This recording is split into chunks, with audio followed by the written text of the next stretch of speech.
The Hollow Ones, When Vampires Choose You. Lena never believed in urban legends. She had grown up hearing the stories, whispers of the Hollow Ones, an ancient clan of vampires that didn't hunt at random. They chose their victims carefully. Those selected wouldn't just die, they would vanish, leaving no trace. Just stories, she told herself. Until the night she was chosen. It started with the eyes. She saw them first in the subway, watching her from the end of the platform. Unblinking. Hollow black pupils surrounded by a crimson glow. Then again, in the reflection of a store window. A pale figure standing behind her, even though no one was there when she turned around. At first, she tried to shake it off. Maybe she was overtired. Maybe it was paranoia. But deep down, she knew she was being watched. That night, she locked her apartment door and shut the blinds. It didn't matter. At exactly 3 a.m., her phone vibrated. A text from an unknown number. "We see you, Lena. And now, you see us." Her breath caught in her throat. Slowly, she looked up. Her bedroom mirror was no longer reflecting her empty room.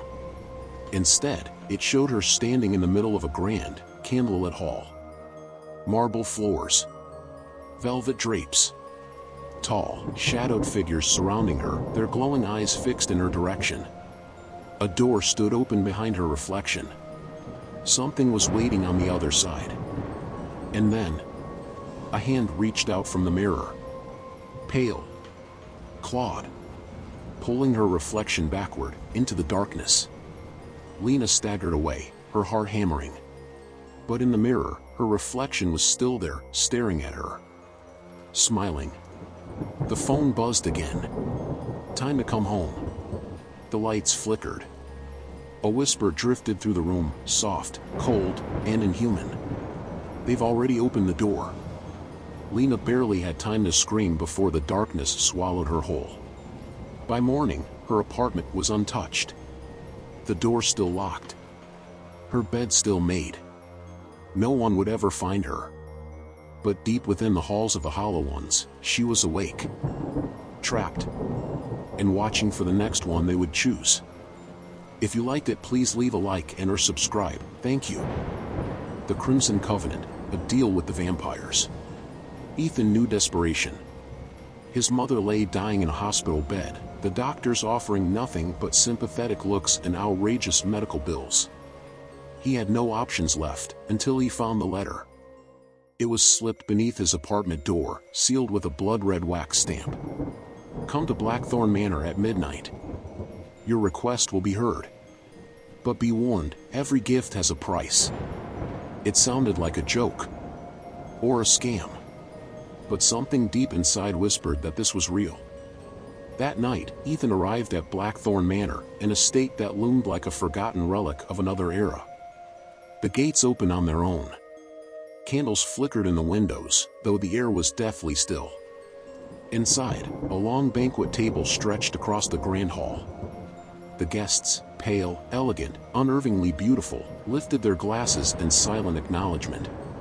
At the head of the table sat a figure in a velvet black coat, his skin alabaster, his eyes the color of frozen steel. "Welcome, Ethan," the man said smoothly. "I am Lord Varian. You seek something, do you not?" Ethan swallowed hard. "My mother, she's dying. I need..." "A miracle," Varian interrupted, smiling slightly. "And I can grant it." A murmur passed through the guests. Their gazes pinned him in place, predatory and amused. "But every miracle," Varian continued, "demands a sacrifice." Ethan's stomach twisted. "What kind of sacrifice?" Varian gestured toward the far end of the room. A mirror stood there, its glass dark as a bottomless pit. "Step forward, Ethan. Look into your reflection. And choose." Heart pounding, Ethan obeyed. He expected to see his own anxious face staring back, but the figure in the mirror was different. It was still him, but paler. Sharper. His eyes burned red. His lips curled into a cruel smile. Ethan stumbled backward. "What What is this?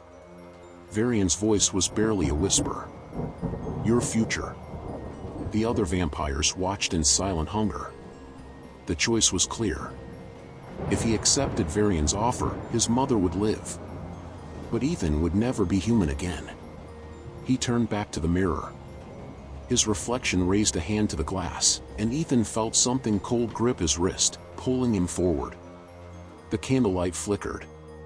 The guests lifted their glasses again. And Ethan was gone.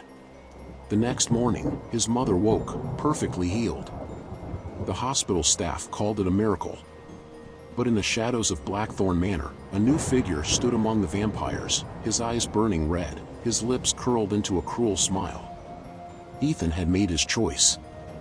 And now, he was one of them. If you liked it, please leave a like and or subscribe. Thank you.